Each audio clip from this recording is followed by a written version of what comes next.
Почитувани гледачи на Митови факти, добар ден.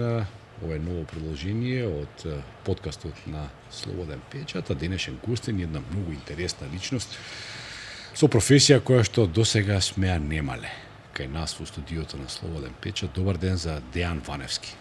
Добар ден, Срđan, драго ми е што сум дел од твојов подкаст и благодарам за поканата. Благодарам што дојде и ја кусо да те најавам, а ти ќе го образложиш тоа.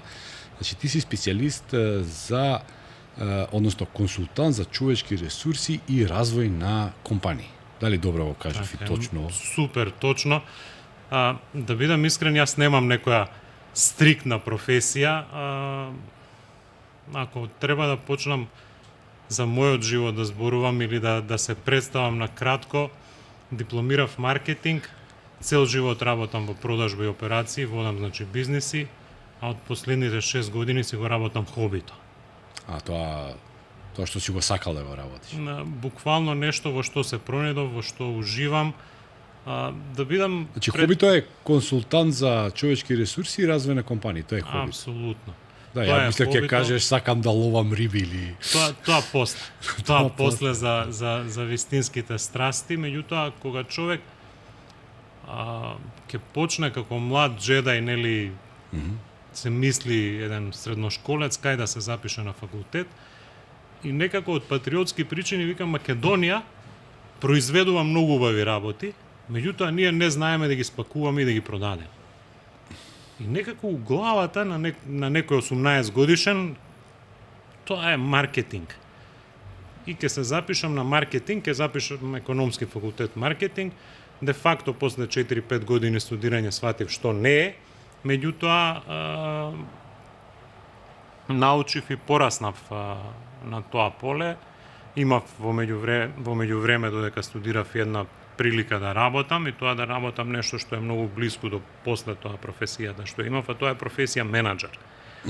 Многу интересно. Почнав со вработување во една локална компанија и многу брзо ме зема on the dark side корпорациите. Значи, наместо джедај стана сит. И влегов во приказната на темната страна на корпорациите, кои што од една страна се темни, меѓутоа од друга страна се многу светли. Имав една колешка која што вика, фала му на Бога, што добивме прилика да видиме како треба. Сега еден систем кој што е уреден, среден и организиран. Јас како роден марксиста, за мене корпорациите се најголемото зло во светската економија, но мора да признам, иако со тешко срце, полесно е се работи за корпорација, одошто за мала фирма или за газда. Како ти тоа го гледаш? Како би го... Каде е разликата? Јас бев 16 години во корпорација. И тоа во две корпорации кои што се слични, а различни, не знам дали да ги споменувам имињата, ги има во моето CV апсолутно. Меѓутоа таму научив многу работи што многу мали или локални средни компании може да ти го дадат. Тоа е знаењето. Дава такво нешто? Не. За жал не. За жал факултетот дава само сува теорија, никаква пракса и никакво знаење. Ние дипломиравме 99% од студентите не виделе испратница, не виделе фактура, не виделе заклучница, све е тоа теорија. Не знаат како тоа функционира во пракса. А да не зборам за по-суштински работи. Факултетот е учење на телефонски именик на памет. И не викам дека не треба да студираат, на факултет се вежба нешто што младите го немаат, а тоа е дисциплина. Да мора да станеш, да мора да се појавиш на предавање, да мора да научиш нешто, да бидеш присутен, да мора да спремиш испит. И тоа се 30 и кусур испити, 30 и кусур стресни ситуации, кои што после тоа во животот ќе се секојдневие. И тоа е една убаво искуство, меѓутоа после тоа кога влегов на работа сватив во ствари колку е тоа различно од факултет. И во корпорациите го открив својот талент, тоа е дека сакам да работам со луѓе. и меѓу првите се пријавив да идам на обуки, меѓутоа и добив шанса да организирам обуки. И како менаџер, тоа некако е секојдневна менаџерска работа да ги обучува луѓето со кои што работи. Јас уживав во тоа. И се пронајдов покрај дневната работа на Sales and Operation Manager, мислам прво бев Источна и Западна Македонија, па Косово, па Албанија, па проекти по цел Балкан, некако тоа е бизнис. Таму, апропо муабетот за корпорациите, нема многу емоции, таму се чисти бројки.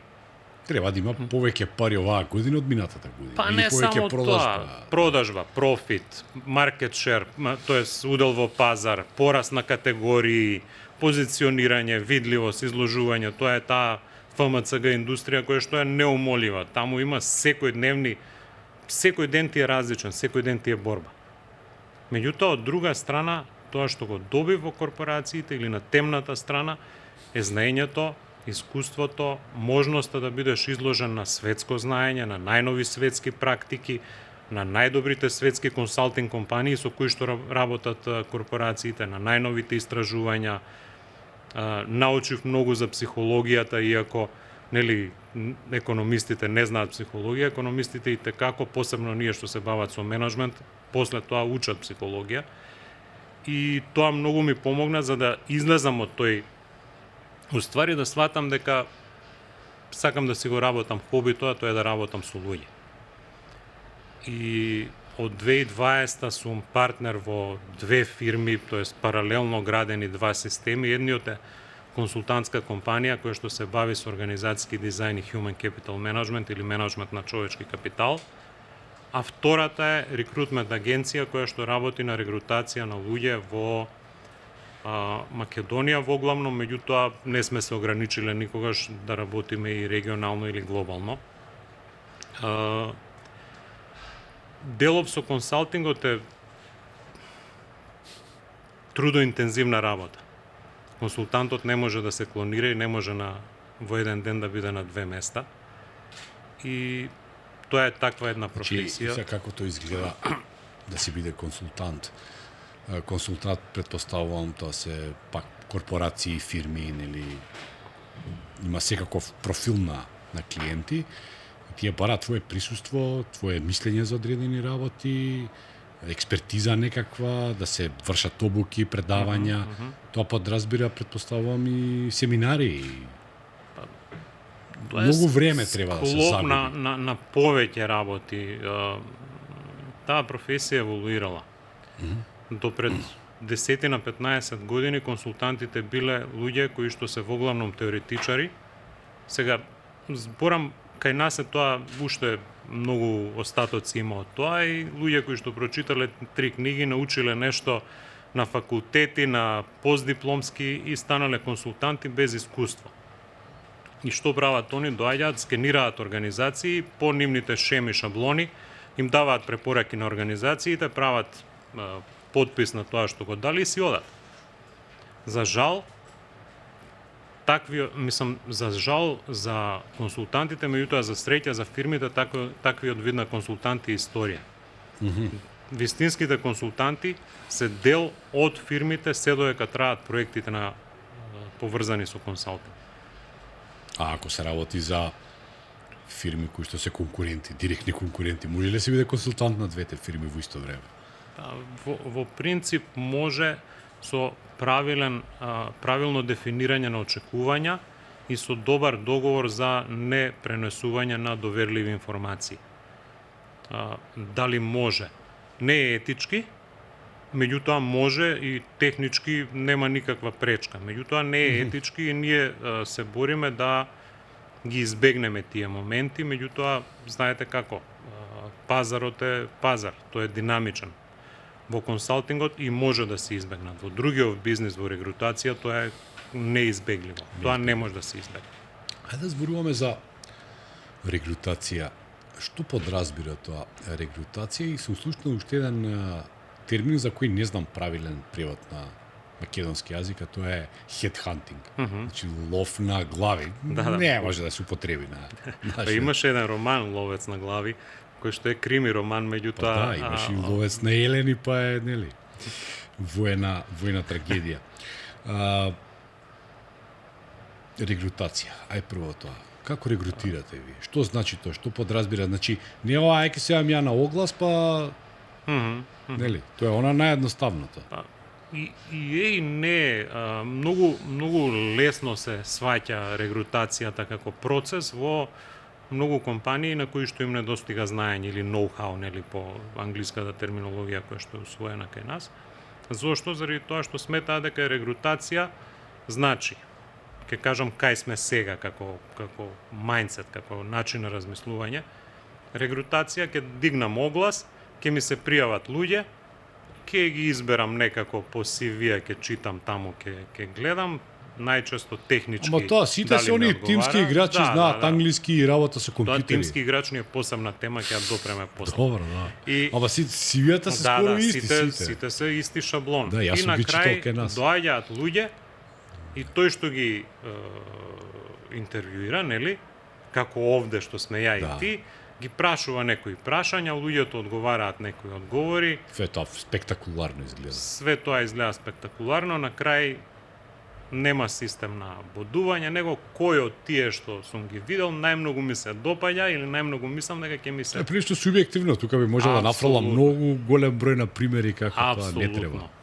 И ние од нашето искуство таму тргнавме уствари од консалтинг да направиме бизнес за регрутација. И не дека сме измислили ние топла вода. Фирми што се бават со регрутација постојат кај нас и тоа долго време, 20-на, 30-на години. И има изморедни примери на луѓе кои што си ја знаат работата. Што ние сме донеле во тој дел? Значи за нас регрутацијата е дел од процес кој што се вика аквизиција на таленти или привлекување на таленти. И постојат сет на активности кои што сме ги дефинирале како фирма и кои ги работиме заедно со нашите клиенти, фирмите на кои што им треба луѓе, и тоа се фирми од микрофирми до 10 вработени до големи компании со стотици или илјадници вработени.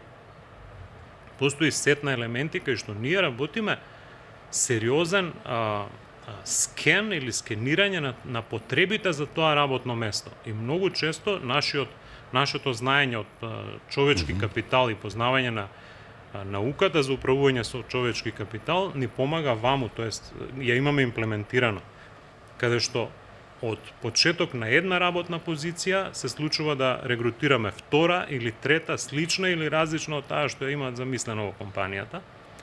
После тоа се прави план за регрутација, во која што спаѓаат и план за правење на квалитетен оглас, кој што треба да ги привлече оглас, знаете што значи оглас, кога ќе се појави, треба да ги привлече луѓето да аплицираат. После тоа маркетинг стратегија за да тој оглас биде виден, за да луѓето што ќе сакаат да аплицираат стварно видат кои се нивните бенефити за работа во таа компанија. И после тоа се одвива цел еден процес од прва селекција на апликанти до втора селекција, каде што користиме панел интервјуирање со сериозни, за што посериозна позиција, тоа посериозни случаи, студии на случаи, каде што луѓето реално со нас работат на слични примери од идното нивно работно место. И тука компаниите ги вклучуваме, тоест представници, менаџери од компаниите, меѓутоа ги вклучуваме на начин на кој што тие воглавно ја следат нашата методологија, која што е методологија на интервјуирање со анализа на повеќе аспекти на тие личности, и технички, меѓутоа повеќе и бихевиорални. И на крајот заеднички носиме одлука, тоест ние сме консултанти или поддршка на фирмите, на менаџментот на тие фирми, да донесе одлука кој им е најсоодветен кандидат. Тоа е процес на регрутација. Не постои перфектен кандидат. Ако некој замислил перфектен кандидат... Најдобро од купчето. Некогаш е подобро да не се избере човек, него да се избере, пошто после има такви компромиси кои што и од едната и од другата страна има обврски кон тој човек фирмата, пошто ако го избери за 3 месеци треба да се разделат, тој човек веќе скоро да не постои невработен човек во Македонија, посебно неквалитетен. И таа фирма после тоа сноси морална одговорност кон тој човек кој што ќе го извлече од едно место и за 3 месеци ќе му каже дека не е добар. Второ, трошоците на регрутација се озбилни. По некоја теорија по која што ние се водиме, трошок за регрутација не опфаќа само трошок за огласи за маркетинг, него сериозни трошоци во однос на времето на луѓето кои што се вклучени во тој процес на регрутација. Дали со агенција или без агенција, тој трошок за регрутација кога ќе искалкулирате време, тоа се студии направени, има цела формула, се помеѓу 3 и 5.000 евра. За една работна позиција. А да не збориме, постои втора теорија која што вика колку е трошокот на погрешно избран човек. Ако изберете човек, ако после 6 или 12 месеци сватите дека тој човек не е за таа позиција во вашата фирма или не е за вашата компанија, тогаш трошокот по една формула се генерира дека е 40% од вкупниот приход повработен. Ако фирма прави 10 милиони евра приход со 100 вработени, значи тоа е колку 100.000 евра повработен, тогаш трошокот на погрешно избран човек е 40.000 евра. По човек. По човек. На погрешно избран. Да. Значи за тоа компаниите не се доволно свесни и они влагаат во процес на регрутација, ќе си дадам огласче. Да. Ќе си примам човек на работа. Тоа е прво неетички, а второ треба да се внимава како се бираат луѓето за работа. Сега тука е замката, ама пазарот на труд е се по-тесен. Да, тоа е многу тешко, да. Нешто од Пакистан и од Непал нема баш некои стручњаци, менаџери, не доаѓаат келнери Ја не би и тишлери. не би генерализирал. Добро. Не би генерализирал. У секоја земја има квалитетни луѓе Няма, во тие не светот. доаѓаат квалитетните кај нас. Најквалитетните не доаѓаат кај нас. Да, Да, факт и е да за дека ние не големи сме пари на атрактивна други места. дестинација, Да. не сме атрактивна дестинација за квалитетни луѓе од светот. Апсолутно. Имиграцијата исток-запад постои, таа не може да ја запреме уствари. Меѓутоа, што е тука суштината? Суштината е дека многу малку фирми се бават со така наречено планирање на работна сила и на потребите за работна сила, што е сериозна научна методологија која што корпорациите ја користат, а ние немаме допир ни до тоа знаење. Кога ќе кажам ние, компаниите во Македонија па и во регионот. И како ги бараат луѓето? Ги бараат луѓето во 5 до 12 или уште поопасно во 12 и 5. А овој дал отказ, јас не треба Овој исти дал таков отказ, ни човек. треба истиот тој, пошто ако не е истиот тој или ако го немаме тој човек таа позиција пополнето, фирмата губи. Да. И за жал, за тоа регрутацијата е многу почеста отколку другиот дел на бизнисот, кој што се вика headhunting или ловење на глави. Сега тоа ја мора да признам, имам едно искуство и многу можете непријатно искуство е. Кога бев контактиран од една агенција, тоа пред доста години ова се случуваше. Веројатно се уште не било тоа добро созреано како се прави тоа. Јас инсистирав да ми кажат за која компанија се работи, тие не ќе да ми кажат за која компанија се работи. Јас тука веднаш реков не сакам да бидам, бидејќи во мојата глава проструја голем број на опасности кои може да произлезат од тоа моје незнаење каде јас одам и за кого правам интервју, додека работам на друго место, нели?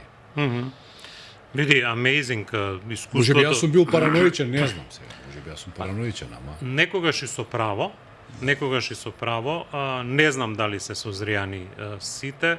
Прво, ние правиме јасна дистинкција, јасна разлика помеѓу процес на регрутација, кој што во 99% случаи е за познат работодавач, и процес на headhunting, talent acquisition, тоест превземање на луѓе од други фирми.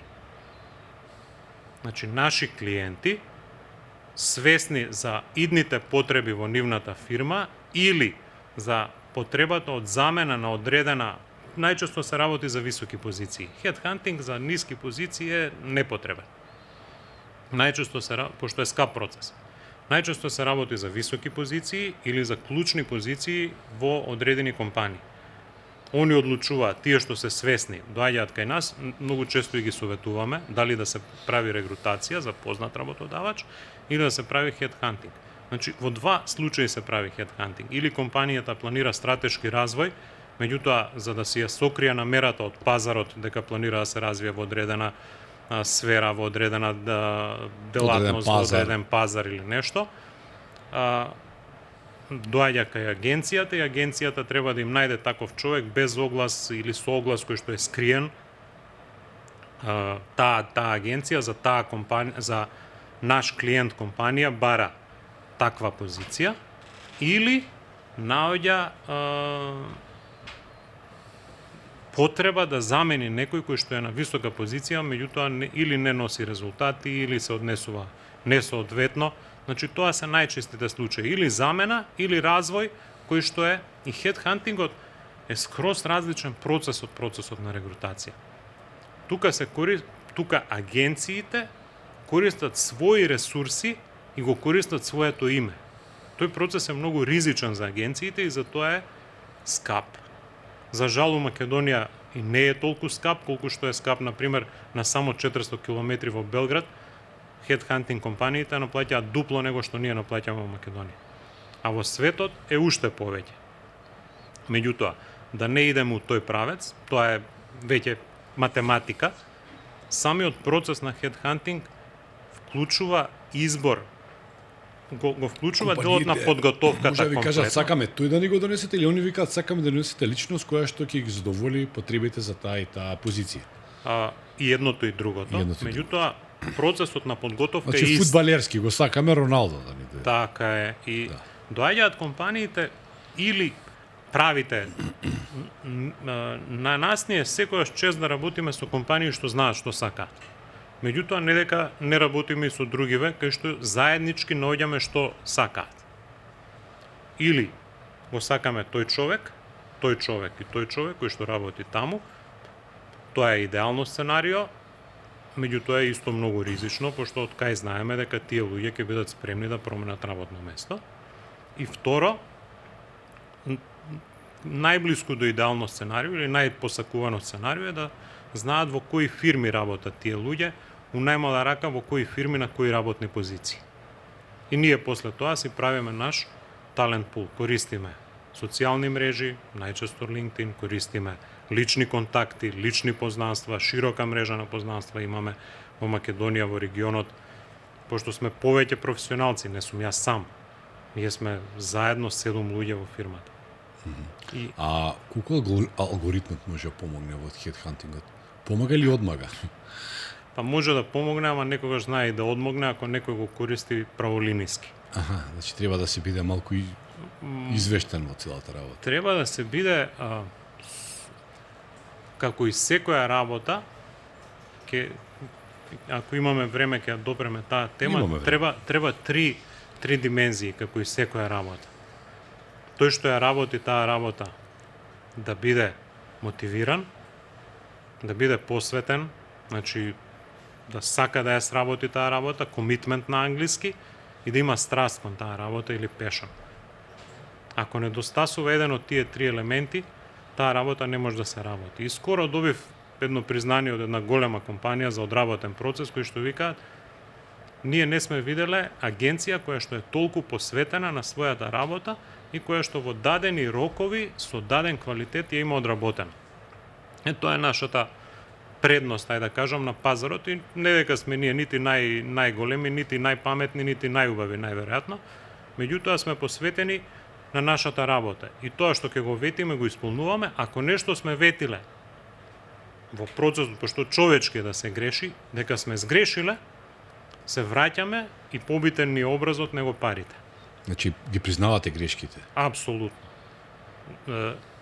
Вистинските професионалци се подготвени да признаат грешка. Колку може од едно CV да се научи за еден човек? Многу се дознава за човекот или на изоштрено толку на консултатот за човечки ресурси му е доволно тоа?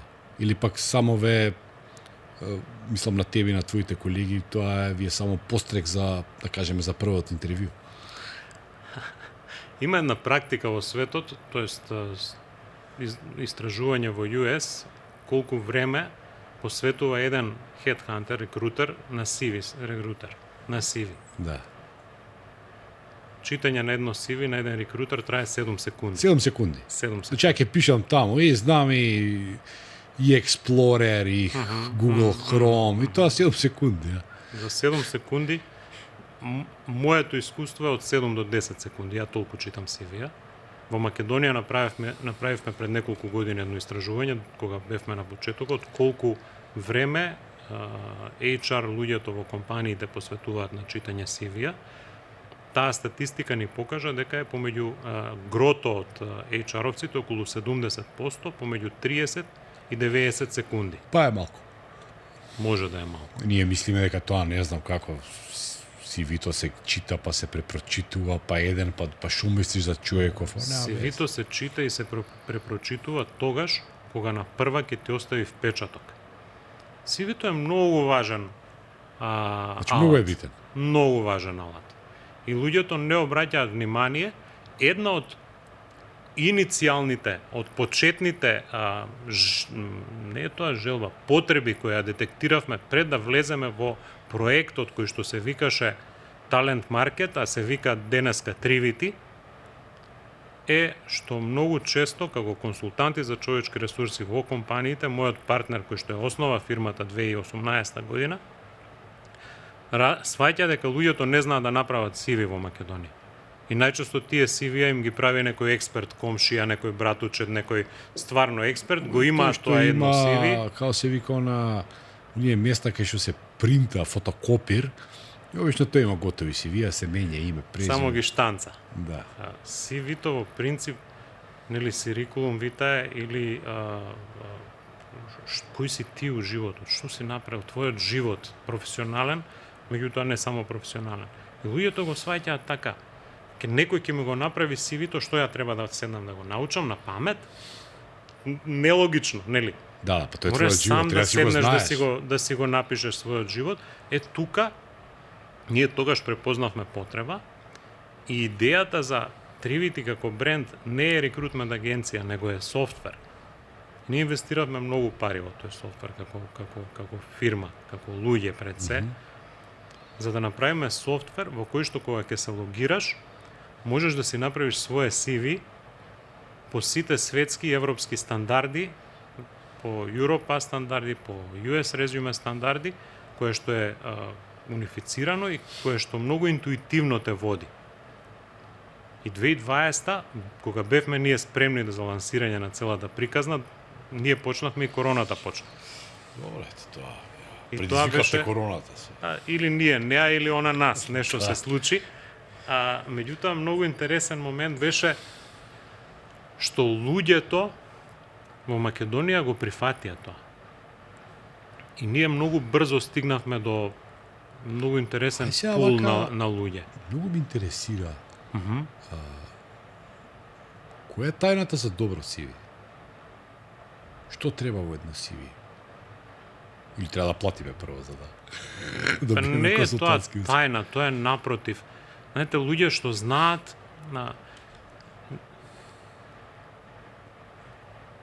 постои еден мит, нели така се вика и подкастот. Да. Постои еден мит кој што вика дека луѓето што бараат работа им плаќаат на агенциите за да им најдат работа. И тој мит сакам сега да го скршиме, пошто тоа е стварно мит и тоа треба, ако негде постои, да се забрани. По закон, луѓето што бараат работа не смеат да платат никаде. Единствени кои што треба да платат е тие што стварно профитираат од тие луѓе, а тоа се компаниите. Така да ти одговорам на првото прашање, за луѓето треба да е бесплатно и кај нас за сите луѓе кои што побарале било каква поддршка и користењето на било што во Trivity е бесплатно. За луѓето што бараат работа. Сега, што е тајна на едно CV? Не треба никој да плати. Тајната на едно CV е да бидеш искрен, отворен и краток. Значи, никој нема време да чита CV од 5 страници. Никој. И нема да го чита никој, нити деталите во CV-то. Треба да бидат клучните елементи на едно CV. Прво да бидат точни контактите. Име, презиме, датум на раѓање, викаат не треба да се става, компаниите се бајаст. Треба да ги учиме компаниите дека не треба да имаат предрасуди кон луѓе повозрасни или помлади и така натаму. телефонски број да е точен, имейл адреса да е точна. Прво од таму да тргнеме, пошто тука се сопнуваат многу луѓе. На старо CV, сменил телефон, не го сменил CV-то. Мислам, ова е основа, ова е темел. После тоа, да се наредат во една реченица се каже кој си ти. Што ти се, за кај сакаш да работиш? Што е тоа што тебе те води да работиш? Тоа е, за мене, ова е реченицата. Јас сум Дејан, јас сум консултант за човечки ресурси и развој на компании, им помагам на компаниите да ги стават вистинските луѓе на вистинско место. Толку треба. И после тоа ги редам искуствата работни од последното, од најновото кон најстарите. Треба да кажам што сум учел, ако е нешто релевантно за позицијата за која сакам да се пријавам, и кој сум ја приватно или какви хобија имам. И толку. Сигурно има уште детали, пошто ние ги опфативме многуте детали кои што се битни за едно CV, меѓутоа тоа CV не сме да биде повеќе од 2 страници. Се што е повеќе од тоа, никој не го чита. Кога кажав треба да платиме, мислев треба да ве ангажираме како консултанти, не дека треба да ви платиме. Опште не алудирав на тоа, но добро што и тоа се расветли како еден мит, го имам слушнато точно дека треба да им се плати на агенциите за вработување кои посредуваат при вработување за да се добие саканата работна позиција. Баш ми е драго што не сакајќи одговоривме и на тоа. Добро, значи CV-то значи треба да биде едноставно и треба да биде нели податно, да биде точно. Добро. Сега интервју. Каков треба да се биде интервју? Интервју за работа. Бе викнале, CV-то оставило впечаток и сега опуштен, неопуштен или зависи од ситуацијата. Секој интервју е стрес. Да. Еве и ова интервју за мене е стрес. Јас сум прилично стресна особа, знам дека го предизвикувам кај другите луѓе. Па, не зборам за тоа, меѓутоа, знаете како, стресот доаѓа од важноста. Да. И луѓето кои што одат на интервју за работа, тие што го сватиле барем сериозно, постои стрес и тоа од наше искуство кажува дека луѓе сериозни, наши години, доаѓаат стресирани на интервју. Не зборам ја за млади луѓе кои што немаат искуство, не поминале сито и решето. Ние сме поминале сито и решето и доаѓаат луѓе искусни и поискусни за кои што е стрес. Растевме во практична сиромаштија, без малку, нели, кога се распадна големите фирми, транзиција, па не беше баш лесно да се сеќаваме на тие моменти, нели? Да, апсолутно. Да ти го одговорам прашањево Извини. за интервјуто, па ќе се вратиме на, значи, многу важно е кој интервјуира. И како тој што интервјуира го прави тој разговор опуштен, за да може другата страна, значи тој што е интервјуиран, да биде во најдобро светло. Ова е многу паметно кажано. Ако ги ставиме, фала ти многу, ако ги ставиме луѓето под стрес и тоа што го знаеле ќе го заборават. Тоа се прави во контролирана средина, меѓутоа секоја стресна ситуација на луѓето им предизвикува уште поголем проблем, пошто се затвараат, делат помалку информации. Многу често фирмите мислат дека пошто спомна огласи за работа, тимска работа, ама постои уште нешто многу поопасно во огласите за работа, што ние не го одобруваме. Дури кога работиме како консултанти, во описите на работни места советуваме да не постои такво нешто, а тоа е способност за работа под притисок и во кратки рокови. Да, тоа ми е фаворитот на сите огласи. Апсолутно, и кога ќе го видам тоа во оглас, не сакам да работам со таа компанија. Зашто под притисок се работи? За стресни ситуации, мислам, зашто? Тоа е све природно. Секоја работа носи стресот е природен, да. Секоја работа носи свое ниво на обврски и одговорности. Ама се трудиме да го избегнуваме, што е можно повеќе, нели? Да, ако подобро се организираме, ќе имаме помалку стресна работа. Знам, ама види на интервју за работа, наместо да бараш технички детали кои што луѓето, пак зборам, пошто се под стрес, многу често знаат и да ги заборават, и да им биде тешко да се искажат, пошто ние не сме школовани да се искажуваме. Нас училиштето не учи да се искажуваме, не учат во училиште за репродуктивно знаење да збориме, а не да се изразиме со своји зборови. И тоа се пренесува низ моето искуство на интервјуирање на луѓе. Што ние правиме? Ние наместо да ги стресираме луѓето, да ги испрашуваме како на училиште, ние ги прашуваме да ни дадат примери од нивно искуство. И така ги опуштаме. Збориме за нив, збориме за нивното искуство. Делиме и наши искуства. И целиот разговор многу често, и не само јас кога сум интервјуирал, и колегите, ние сме сите обучени по таа методологија да работиме со луѓето, секој нормално спрема својот карактер, меѓутоа луѓето пробуваме да ги опуштиме и да им биде убаво на тоа интервју за работа. Да се чувствуваат убаво. Излегле луѓе среќни, пак вика, јас како да не сум бил на интервју за работа, него како да сум дошол на кафе муабет.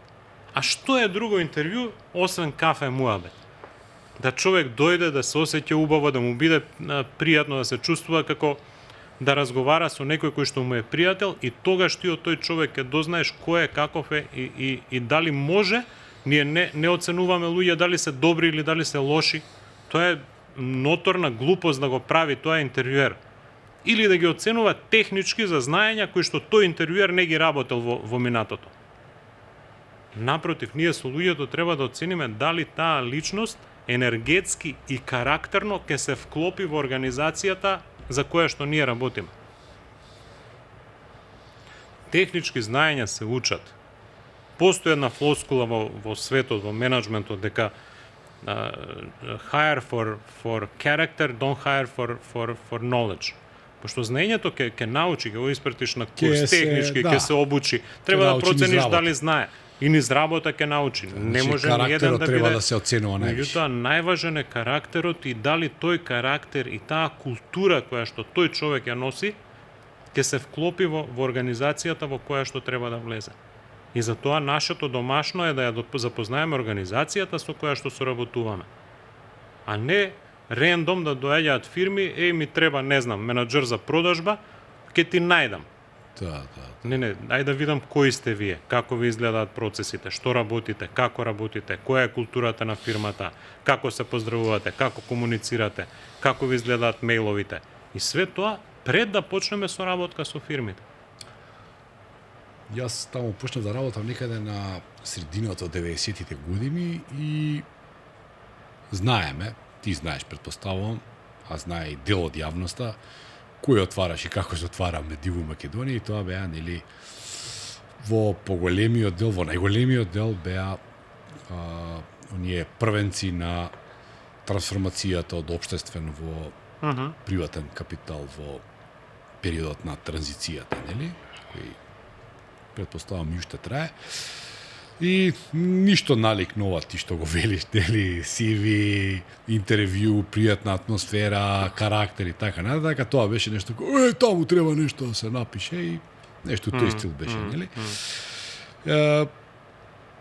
И да кажеме, таа моја генерација е научена, нели, да се справува со разни луѓе на работа, со претешки карактери, со претешки ситуации, многу стресни ситуации.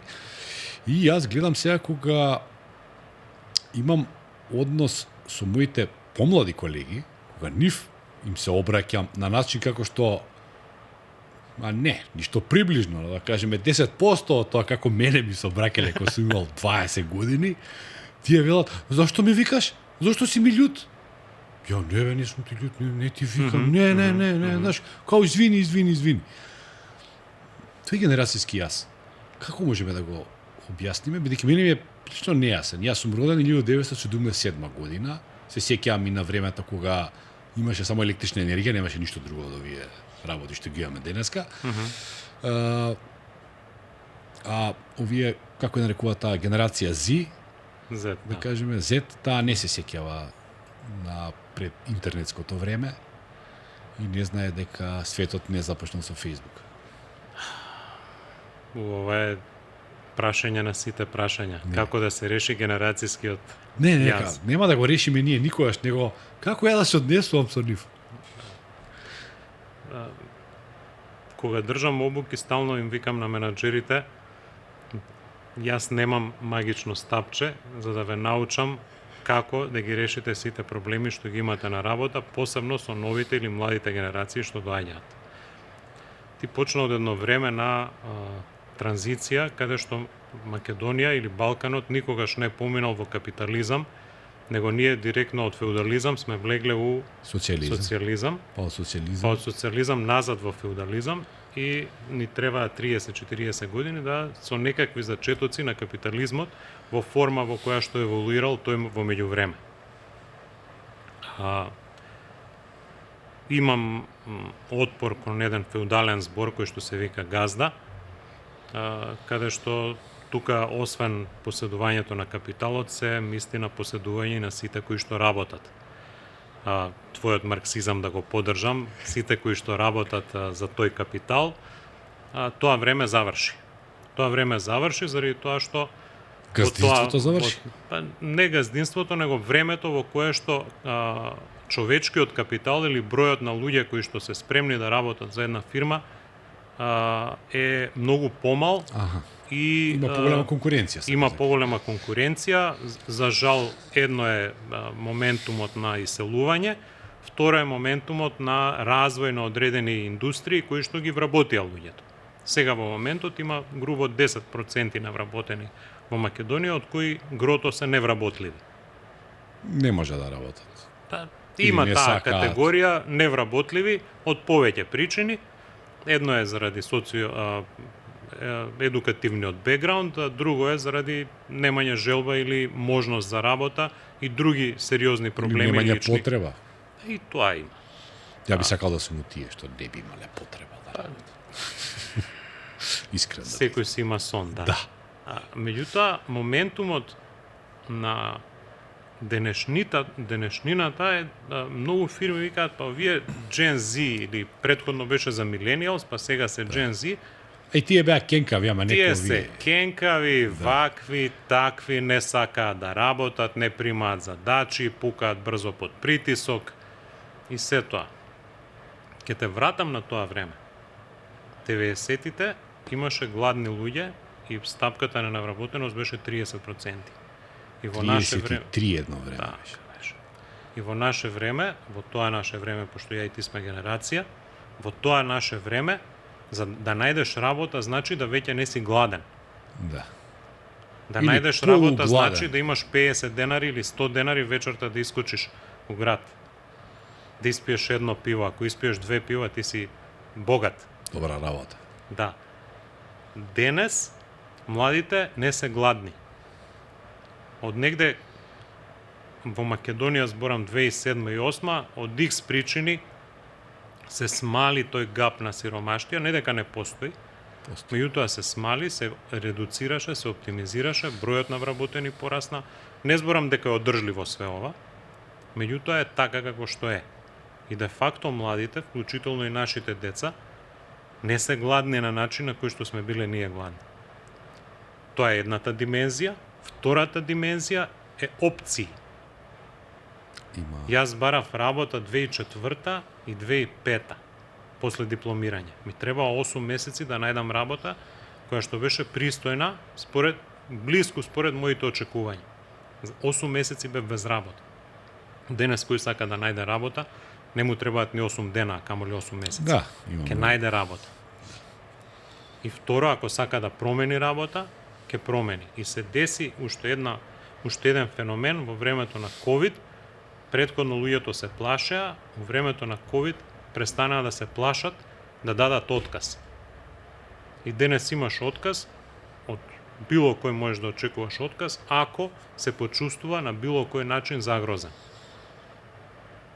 Меѓутоа, јас сум сериозен борец против ставот на грото менаџери, собственици на бизнис, шефови, раководители, дека децата не ни чинат.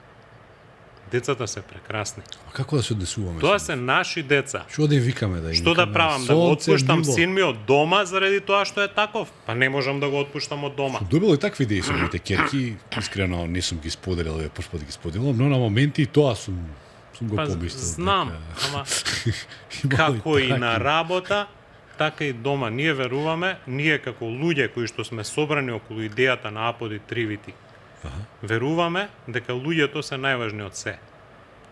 И дека родителството и менаџментот се многу блиски и сродни Значи како категории. родител треба да им се однесувам на... Буквално. Имав една обука пред многу години, држам тренинг кој што се вика, кој што е поврзан со коучинг и развој на луѓе. И крева рака една учесничка на тренингот и ми вика: Дејан, ама ова што ти го зборуваш за коучинг, разговор во кој што треба да си многу стрплив, во кој што треба ти да поставаш прашања, а другата страна да ти дава одговори, вика, јас толку живци имам само за моите деца, немам за луѓето кои што се вработени кај нас. Викам, па заради тоа си одат, заради тоа што нема живци за нив. Ние тргаме со нешто што се вика очекување. И англиската терминологија е многу така стриктна и има една изрека која што вика очекувањето е мајката на сите з. Аха. Не очекувам ништо. Че генерација Z сака има очекување.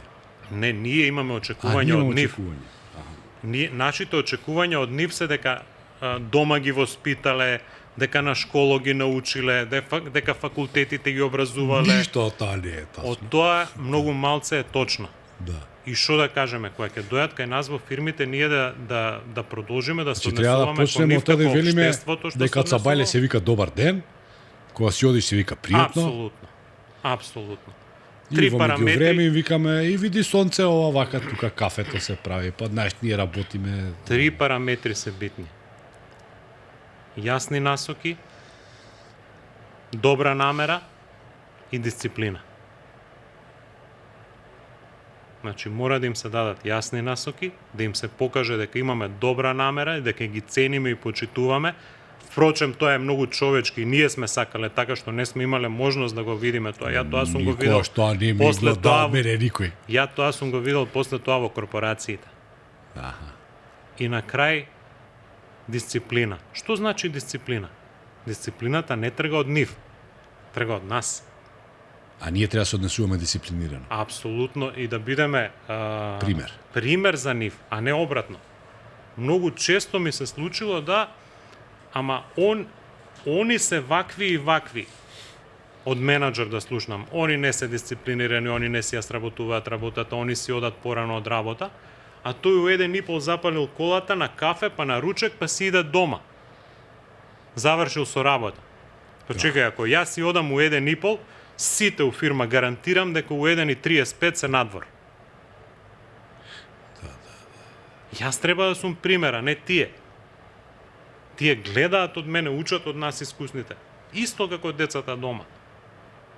Такви сме ние, такви Да, се и тоа луѓето. е Какви се стара- менаџерите, такви се и вработените во фирмите. Потврдена теорија дека децата не учат тоа што им го говориме, што им го повторуваме, туку не гледаат и не имитираат нас, учат од нашите постапки. Види, има една кумановска, пошто јас сум кумановец, за религијата и за нашите попови викаат: слушај дедо што ти кажуе, не гледај дедо што прави. Да. А у Тоа, принцип обично во време на пости се кажува. па обично во време на пости, ја пошто не сум многу религиозен, традиционален сум, меѓутоа не сум религиозен, па може да го кажам и како шала, заради тоа што во многу фирми тие истите, нели, тоа е узорот, тоа е примерот за народот, менаџерот или собственикот се однесува недисциплинирано, дава нејасни насоки, покажува зли намери, а не добри намери кон луѓето, па како сакаш да ти вратат?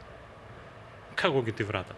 Иначе тие деца не смееме да се откажеме, тоа се наши деца. Треба да си ги чуваме. Луѓето вработените во фирмите, тоа се луѓе кои што треба да ги чуваме, да ги слушаме нивните потреби, да им помагаме. Секако треба да постојат граници, за да не се злоупотреби нешто.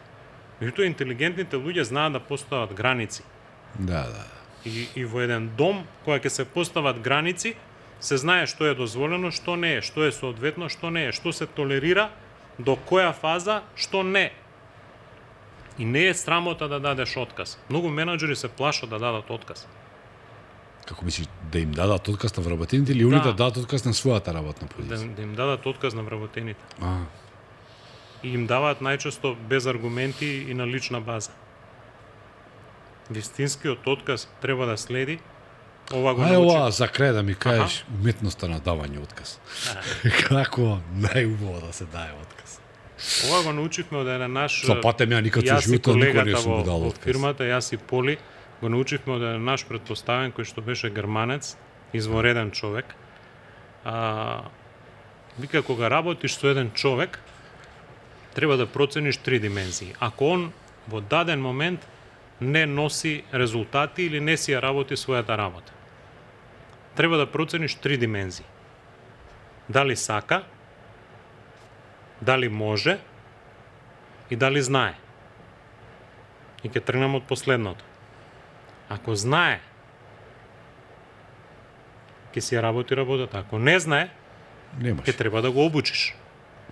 Ќе треба да посветиш многу време и многу енергија и ти или некој кој што работи во фирмата да го обучи. Да работи со него воведување во работата, онбординг, тренинг, менторство, коучинг, да дава фидбек, да прави фоллоуап, да прави евалуација, значи тоа се све алатки што треба да ги знае еден менаџер. Ако не може, сме ја сгрешиле работата ваму во регрутација. Значи не може, од мене не може да направиш пејач оперски. Јас немам талент, немам капацитет за тоа. И прекасно е. Не може од мене денес да направиш фудбалер. Од мене не можеше ни пред 30 години, ама чисто да се не да му муаве. Апсолутно. И ако не може, или треба да му најдеш друго место на човекот кај што може, или треба да се поздравиме. Да. Толку. Третото, ако не сака, треба да видиш зошто не сака.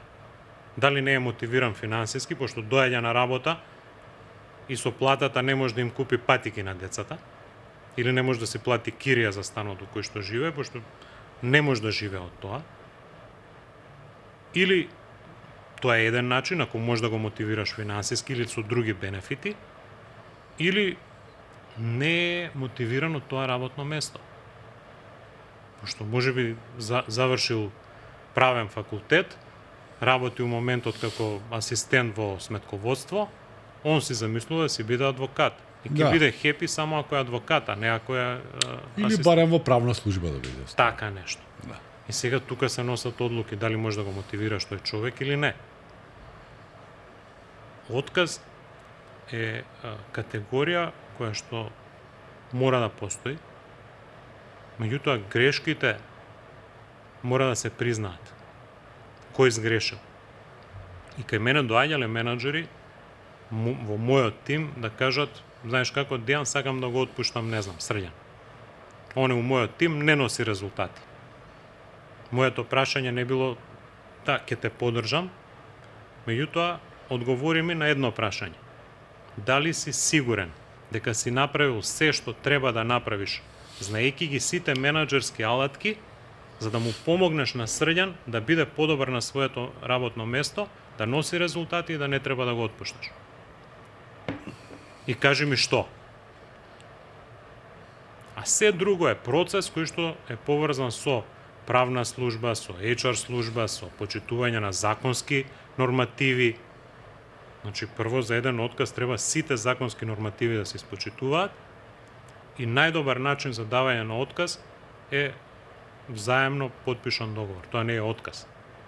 Спогодбено. Спогодбено, каде што двете страни ќе сватат дека не се едни за други. И тука еден совет до фирмите да не бидат скржави, него да им помогнат на луѓето да ги обезбедат за одреден период после тоа, додека да најдат нова работа. Има 2-3 плати нешто така. Што год да е. Постојат различни механизми. Меѓутоа, тие луѓе после тоа ќе останат пријатели на фирмата без разлика што се разделиле.